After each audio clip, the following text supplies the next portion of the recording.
May tanong ako, Pastor. Kasi yang dyan sa John chapter 14 verse 12, Pastor, sinabi dyan na this is my commandment that you love one another. So, hindi yan first time na binanggit niya ng Diyos, yang John 14. Kasi yan ay binanggit na ng Diyos doon sa Exodus chapter 20 verse 6. Binasa mo yung kanina na sundin yung utos para ang pagmamahal ko ay mananatili. Yan, sinabi na yan na balik. Quotation lang yan ni Jesus Christ. Ang ibig sabihin yan ni Jesus Christ kasi 10 commandments. Kasi ang kinote lang niya yan doon sa Torah, which is Exodus chapter 20 verse 6. Anong version sa John na sinasabi mong kinonect sa Torah? Kasi quotation lang yan ni Jesus Christ doon sa Exodus chapter 20. Aling particular na verse sa John?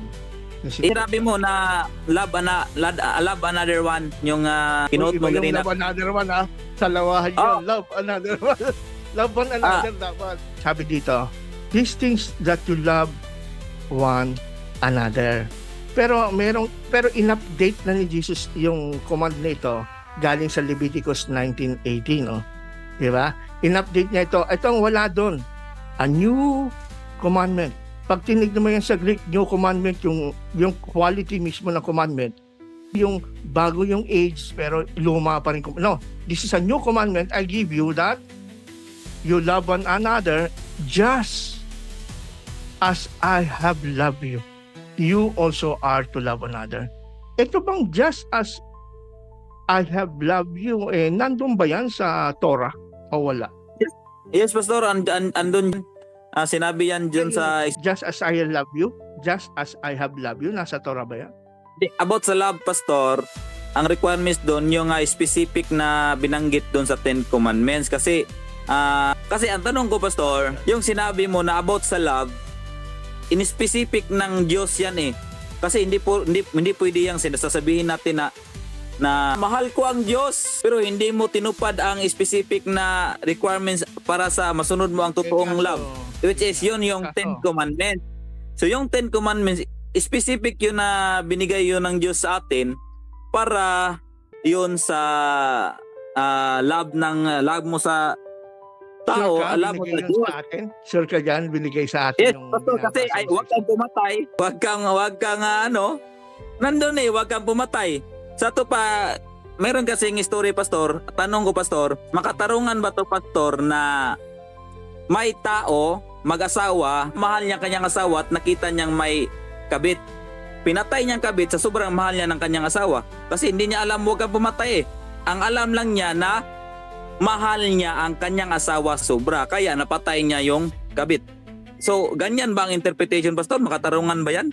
Of course, hindi.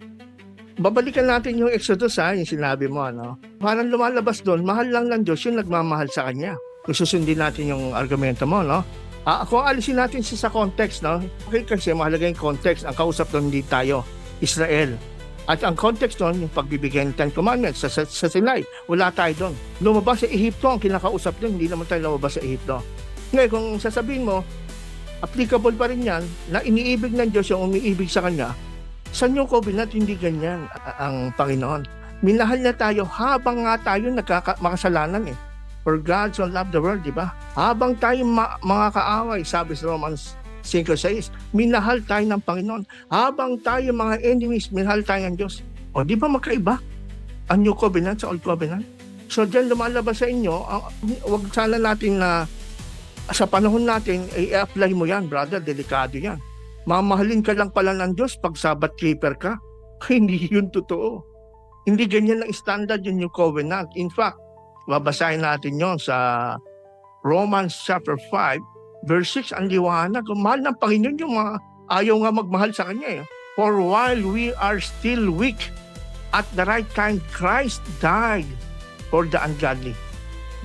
Tapos sabi naman dito sa verse 9, while we were still sinners, hindi nagmamahal sa Diyos yan. But Christ died for us. Since therefore we have now been justified. For while we were still enemies, we are reconciled to God. Ang batayan ngayon sa New Covenant ay yung anak ng Diyos, hindi 10 Commandments. Kasi kung 10 Commandments, ang batayan mo nakaligtas ngayon, walang maliligtas. Walang maliligtas, walang makakarating sa kalwalhatian ng Diyos.